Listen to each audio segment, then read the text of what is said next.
Good evening folks, and welcome back to a long-awaited instalment of Dalek44 and BorisFangirl Talk to the Toons. Hi everybody, and thank you all for your patience. Life has been a little bit crazy for both of us.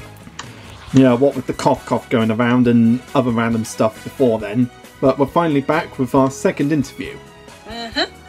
And tonight's this time? Sorry, carry on. That's okay. Would you like to make the introduction? Go ahead. Well, tonight we have a very special guest for you all the way from Acme Acres herself, Miss Fifi Lefume. Bonjour everyone! Oh, this is a great honor to be here. And it's an honour to have you here, Miss Lefume. Oh, I am so glad. So, as it typically goes, we ask her a couple of questions, and then we'll get to know her thoughts. That's right, love. That sounds easy enough. Yeah, and all these questions will be relating to the projects you've been working on, anything behind the scenes, and just other random stuff, really. So it shouldn't be too hard. Indeed. There must be some fans outside of my office. Speaking of fans, Fifi, did you expect that you would get so popular? Even more popular than your own predecessor? It is actually rather surprising. But I suppose with the 90s and the idea of girls like me being pretty popular, I guess it is not that surprising. Okay, next question. What brought you into the world of acting? Like, did someone call you up and ask if you'd like to be on Tiny Toon Adventures, or did you go into the acting business from a young age? How did it work for you? I had heard about the job opportunity, and since I was pretty close to my predecessor, Mr. Pepe Le Pew, I decided I would, how you say, take the leap, no? And here I am. Ah, so that's how it worked out for you. Indeed, with the big fan base and whatnot. Oh yeah, we all know about the fan base.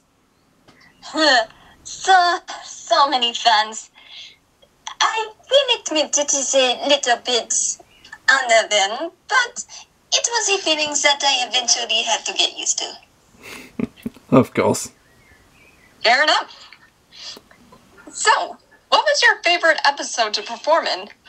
Oh, I would have to say my two starring episodes, Aroma Amore and Love Stinks. It was fun to act out like my predecessor. So I did have to be a little bit aggressive on Verbal and Calamity Coyote. Yeah, good old Calamity. Yeah, normally with Pepe Le Pew's cartoons, he would always go after Penelope Pussycat. But with you, it was various different characters, including Furball, Calamity, and at one point, Dizzy Devil. Like, was this something you felt you wanted to do? Like, you gave the writers that idea, or did they come up to you with that? They came up to me with that. Since I and a bunch of my fellow Tiny Toon companions are pretty much spiritual successors to the Looney Tunes, we figured I'd have at least some similarities to our predecessors. Yeah, and it does make a change from the regular skunk chasing the pussycat thing. Just doing it with every character just spices it up a bit, I guess. I suppose so. Although I will not mind a companion who is like a follow-up to Penelope Pussycat. Yeah. Perhaps his name would be Penfold Pussycat? Maybe? Yeah, that was a bit of a missed opportunity looking back at it years later. But with the upcoming reboot, there may or may not be a spiritual successor to Lola Bunny. It is an idea, perhaps. Yeah, that would be fun to watch. I gotta say, you got a pretty lovely voice, Fifi. Oh, merci. Soucie did an amazing job bringing my voice to life. Indeed she did. Also, I would be up for the opportunity to see who would be voicing me soon in the reboot. Yeah, I expect many fans of the classic series will want Kath to return, but we're going to have to wait and see. Certainement. I know you did a bit of singing at one point, especially with your cover of Where the Boys Are. Oh, that was so much fun. It was wonderful to get into my softer side. Yeah, and I got to say, it was a beautiful song as well. It was just amazing singing voice, Fifi. Oh, merci beaucoup. And earlier we spoke about the various Tiny Toons characters you've chased after in some of your cartoons. And a lot of Tiny Toons fans have linked you and Hampton J. Pig romantically since the prom episode. Is there any truth to the rumour?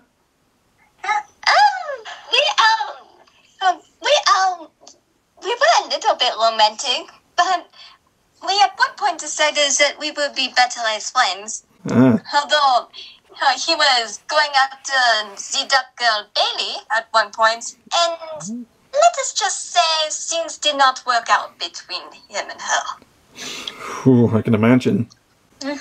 So he and I decided to talk things over, and we are mostly back together again. Well, that would explain why the whole romance thing never went any further than that one episode. Yes. Although, we are quite close. And hope you don't mind me asking this, but was there any off-screen hanky-panky? Somewhat. It is mostly the typical high schooler sweet summer hearts romancing. I do not exactly know what you would call that. Going steady, perhaps? Yeah, I think that's a good way to put it. That is so adorable. I can see the two of you sipping a milkshake together. That was one of my favorites. I think I was. At one point during the Night Ghoulery episode, there was this one fanboy who mentioned you getting your own series. Have you ever thought about doing your own series? Oh, I have considered it, actually. And it would not just focus on my lovey-dovey side. It would focus on other sides of me. But it did not really go anywhere, unfortunately. Oh dear, what happened? Plucky was adamant about the idea of me having a series and not him. So he talked it over with the producers and they decided to give him one. It did not go so far, as you know. Many Looney Tunes and Tiny Toons characters have main enemies, like, say, Bugs Bunny has Elmer Fudd, Yosemite Sam, and Marvin the Martian, and Buster tends to have Elmira Duff and Montana Mats. And in one cartoon, your major enemy was Elmira Duff, who kept confusing you for a kitty. Oh, do not remind me. That was my worst episode. I agree. To think that the voice of Harley Quinn from the original Batman series did the writing of that one. Really? That was her? Yes, unfortunately. Not that she is not talented, but she did not handle my script very well. No, Especially I agree. since I lost. Yeah, what the hell? Why does Fifi LaFume have to use in one cartoon? But on the bright side, there was that other one. The one where I managed to escape from the foreboding palace of hell's. Yeah. And outside of filming, were you and Elmira actually enemies outside of filming, or were you quite friendly outside of acting? She did eventually get the idea that I was not a kitty.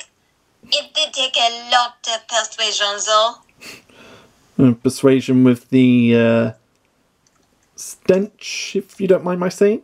Pretty much. That is part of what makes me me. Of course. I tend to use it more as a weapon than Pepe Le Pew did. Yeah, of course. Skunk Girl gotta protect herself, man. Yep, survival of the fittest. Or in my case, survival of the dirtiest. Oh my gosh, she's so cute. Yeah. So personal question, but do you just like boys? Oh, I am actually quite fond of ourselves, regardless of gender. I like the boys, I like the girls, I like the everyone in between. Ooh. With these days of more acceptance of ourselves, I feel I should be more accepting of myself as well. Yeah, especially with it being Pride Month at the moment and all. At the time of recording, anyway. I don't know if it will be uploaded in June, but we'll see. Yeah, wait and see, folks. Well, I look forward to seeing it and perhaps giving it a like. Yeah, I look forward to it too, love. And my next question comes from your family, Fifi. Because throughout Tiny Toons, we've seen some of the characters from parents and other characters we don't get to see it. And you were one of them, because you were living all alone in a red car in the junkyard. Like, where have your parents been throughout the whole show?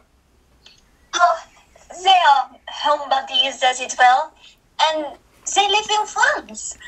Oh, I really? decided to strike out on my own, since skunks typically wean out from their parents after 4 to 6 weeks. Oh, really? Hey, yes. And I do like the idea of being close and cozy in my own little home. But I would not mind the company. Well, I'm pretty free if you've got any room in that car. We will see about that. Yeah, I'll take that as a maybe. So, what to ask next? I know. How's your cheerleading thing going? Oh, it is quite fun. I do like to show my school spirit, as it were. As me, Babs, and Charlie, we all like to have fun together, whether it is cheerleading or sneaking into perfecto prep. That was fun. Fifi, I also need to ask about your fashion sense throughout Tiny Toons. Because for most of the show you go around with just a bow in your hair and nothing else. But on some occasions you would walk around with different outfits, like say a baseball outfit, and maybe a prom outfit. And in the recent upcoming reboot for the show, you're wearing a black jumper. Is there any reason for that? Oh, for me, I am a little halvesies when it comes to clothes. Sometimes I like to go all natural. Other times I like to get all fashioned up and prettied up. Yeah, a bit of variety. Life is a runway, so it can be good to be stylish or comfortable. That is something that everyone should follow. Yeah, and with them, Within reason. of course, and with them getting you to wear that jumper in the reboot, I'm surprised they didn't give you a beret as well. I almost consider that, but that would have been too much to end in it. Of course, a bit too much. Ain't that always the way? Oh yeah. Are there any episodes of the reboot that you would love to be a part of? Well, knowing me, I would love to be part of the Valentine's Day special. Ooh, there's going to be a I'm Valentine's pretty sure special. there were a few in the classic series, but a full-fledged Valentine's special would be absolutely très magnifique. Yeah, that would suit you a treat, that would. Being the holiday of love and all. The closest thing was Promise Her Anything, since that also focused on romance. Of course. And looking back at Tiny Toons, the original show these days, do you wish you'd have had more time in the spotlight, looking back at it today? Of course. But I am supportive of my friends, and I do like seeing them on getting the recognitions that they deserve as well. And considering my fan base is somewhat bigger than theirs, I'm not too upset about it. That's good. Good to know. Wonder if there were any comments. Yeah. So many comments. Oh yeah. Has any fan art ever scarred you? I would prefer not to answer that. Fair enough. And when the Tiny Toon Adventures, the original run, came to the end, you worked on the movie How I Spent My Vacation. And that was one of your biggest parts on the show. What was it like to be in a big movie even though it didn't get a theatrical release? Oh, it was so exciting. It was a little bit of work, and I did have to put up with the ones they call Johnny Pew. Oh, that guy. Off screen, he was actually quite nice. He was just putting on a big hottie performance. Yeah, performed by the great Rob Paulson, that's the bloke, the great Rob Paulson, god of voice acting. And he was such a trooper too. Yeah, he really Well, he is such a trooper, even working through soul surgery. Well, in a show like that, I suppose you'd have to be a great sport.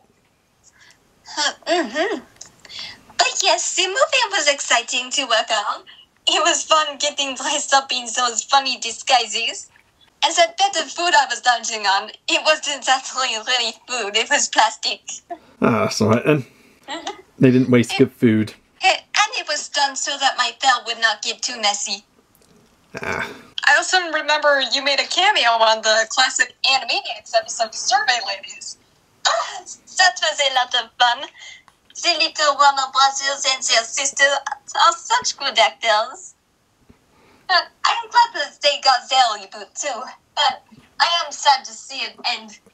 Likewise. Aren't we all? Especially since they just came back! Yeah. At least end with a big movie or something. I hope so. And I hope we have a part in that as well. Oh, definitely. That would be fun. And speaking of Animaniacs, you weren't the only character who cameoed in that episode. Like, in one scene we got a brief cameo from Baby Plucky, which gets me wondering, are Plucky Duck and Baby Plucky two separate characters in real life? Hey, do not let anyone know that I told you, but yes. The Baby Plucky is a stand-in, how you say, one to fill in the gaps. It makes filming much easier. Yeah, I always assumed it might have been a relative or younger brother or something. But no, he is just a cute little guy. Yeah, cute little guy who goes, "Wanna go down the hole?" I've always wanted to say that. Now you have. And it was fun seeing other Tiny Toons characters cameo in the Animaniacs show overall. Do you think they might cameo in the upcoming Tiny Toons reboots? It is hard to say, really, since cameos can come from basically a seedling of an idea. And could even come when the characters are just nearby the set. Yes, and you've become so popular with the fans, especially with fan art, with various artists on DeviantArt drawing you in various ways, like hooking you up with Calamity Coyote, Furball, and oftentimes Buster Bunny. And I've also seen some fan art on DeviantArt of you hooked up with Wacko Warner. What are your views on these fan arts? Oh, they are quite interesting. Especially if they are coming from a place of respect. I do like the idea of being part of a crossover ship. In fact, I at one point was paired with Skunk from the cartoon Skunk Fu. Oh, really? Oh, yes. That would be adorable, even if he is slightly younger than I am. As long as it comes from a place of respect, then it is okay by me. Of course. Gotta support the artists who respect the characters. As you do. What are your views on vocal requests? Oh, they are quite fun. It is a good way to get some extra income, especially from fans who want to hear things that they have always wanted to hear me say. It can be a bit silly from time to time. We all know that Tiny Toon Adventures and a lot of the other shows from back in the 90s were all made with the help of the great Steven Spielberg. Like, did you ever get to meet him behind the scenes? How much of a nice guy is Spielberg to work with? Oh, he was very kind. He still is very kind. So creative as well. And so supportive of us yours. Yeah, he was very supportive with the cast crew. He helped them get a lot of references and somehow got away with a lot of adult innuendos in those cartoons. Especially the one time I was referred to as sexiest skunkius. Oh yeah, in the Roadrunner style. Nomenclature. And the one time where you used the term gigolo. That was fun. Although with humor these days, that might be a bit different. Oh yeah, with how much people's sensitivity has changed over time and the whole political correctness madness. Mm-hmm. And even leading to my predecessor being, how you say, cancelled. Hey, it's okay, it's okay. Some of his cartoons are still being showcased, so he's not that cancelled. And I still got most of his classics on DVD back home. That is very good. Including his very first one when they hadn't figured out what cat he should be yet, when he had the American accent. Oh, yes. That was actually a different skunk actor. Ah. That is why he is American in one and French in another. Ah. The gossip is scandalous, no?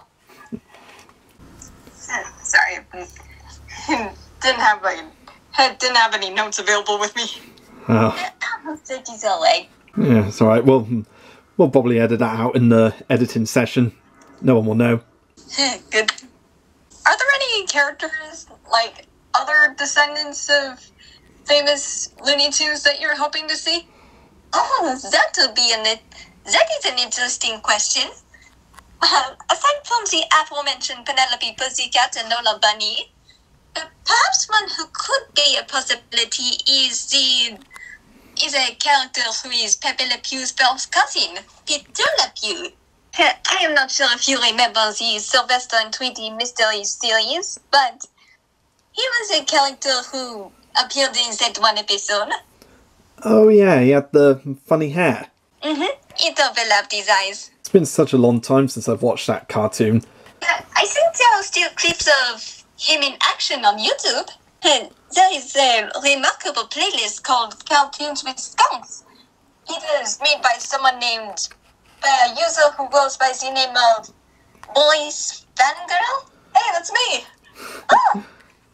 I'll have to look out for that when we finish this interview. I can send you a link, one of the two. Either way, I hope you will enjoy seeing him. I'm sure I will. The remarkable Jeff Glenn Bennett brought his voice to life. Great actor he is. Mm-hmm. We were speaking of Steven Spielberg earlier. I just got to know, The Adventures of Tintin 2. Where is it? It's been like 11 years. I mean, I know like the first Tintin movie was good and all, but it's not 11 years good. I'm waiting for another one. So where is it? Huh? Tell me, where is it? Sorry, I'm rambling. Sure on that exactly. He typically gets excited for ideas to do other big projects. Yeah, same could be said for his partner Peter Jackson. They got called up to do other projects like the Hobbit trilogy and so on and so forth. Yes. He was excited to talk about something like that. And plus, with Spielberg's popularity, I guess a lot of Hollywood producers are giving them a lot of requests to do directing for their projects. I can honestly believe that. But we'll just have to trust the creative process and hope that whatever will come next will be amazing. Oh yes. Okay, real question. Famous YouTuber Trainboy7 years ago did a fan-made Thomas series where you would pop up and chase James the Red Engine. Have you ever seen that series? And if so, what are your thoughts on the Fifi moments? Oh, I have seen them. They are a little bit silly, but I suppose it comes from a young man who has his ideas of his favorite characters coming together.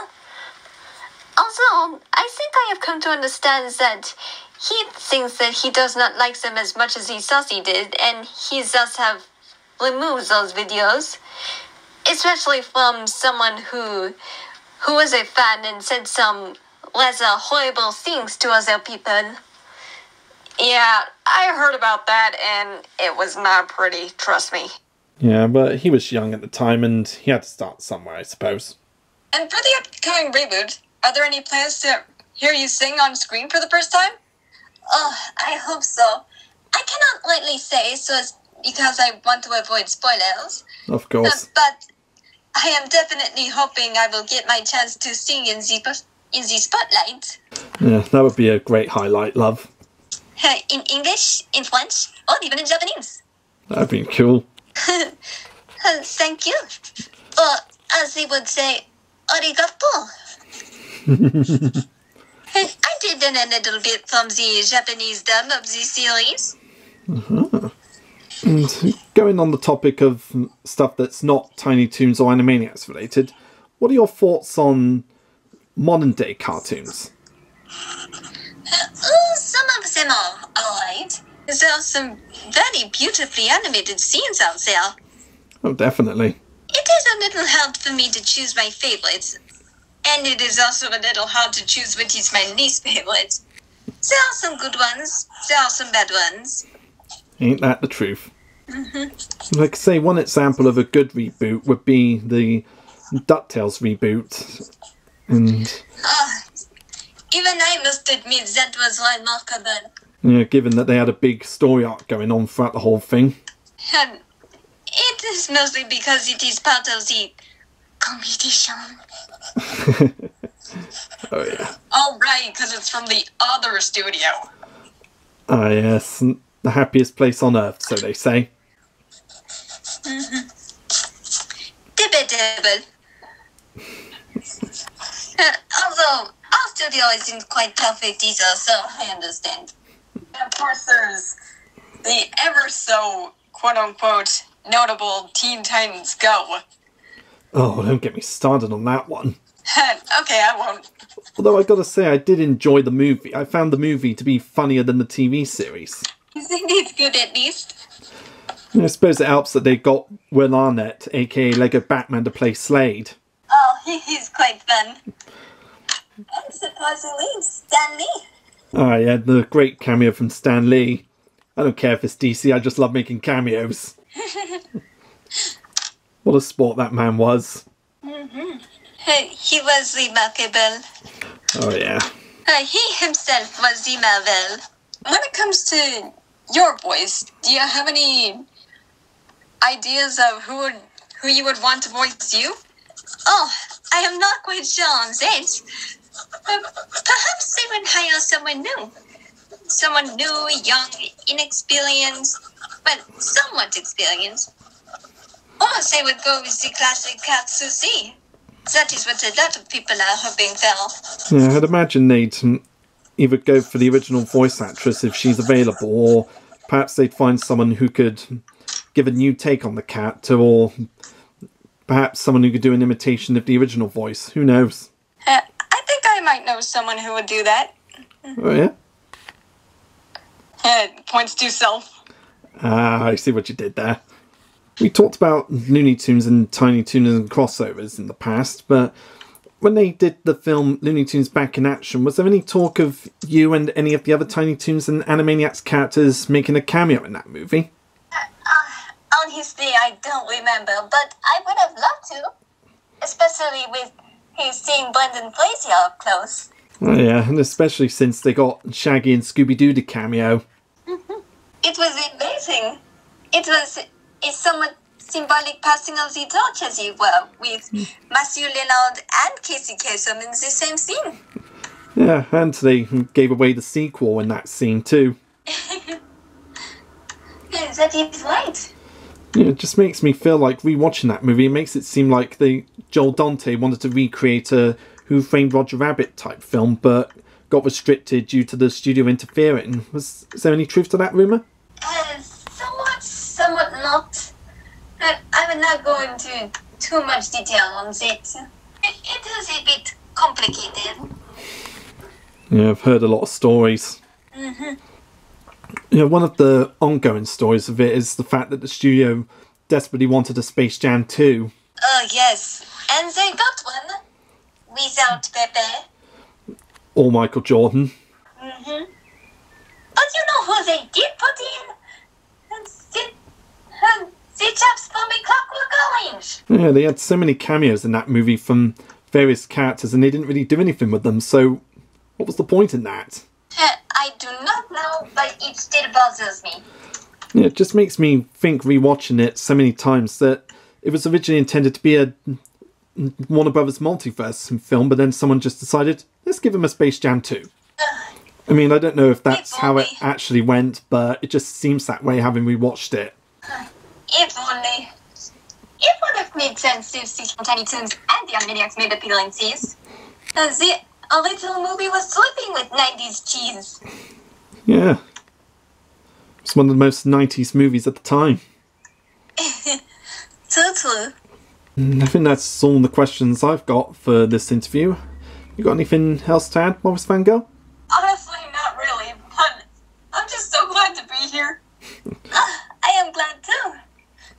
There may have been some frustrations, some ways of getting my emotions out, but overall I am glad of this experience.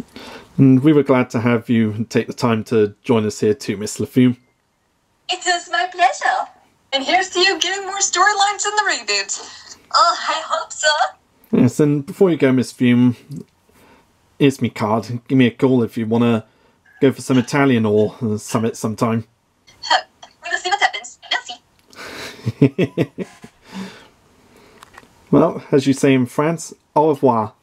Au revoir. Bye. What a great girl. Totally.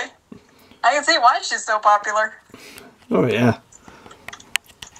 Well, this has been another interview from Talk to the Toons from your hosts, Dalek44. And BorisFangirl. We shall see you next time, and hopefully it won't take God knows how many years for the next one to come out. Hopefully.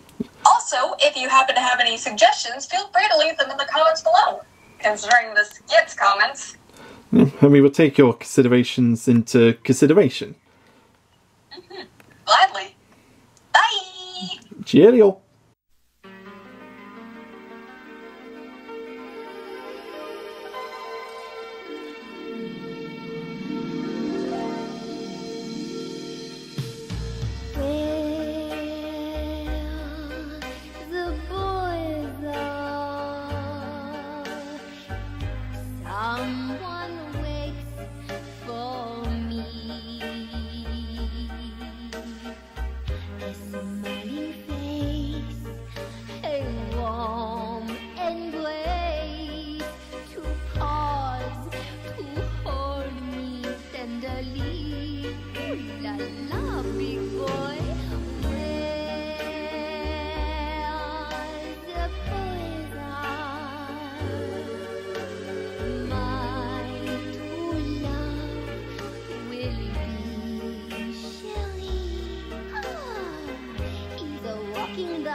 And then you know what?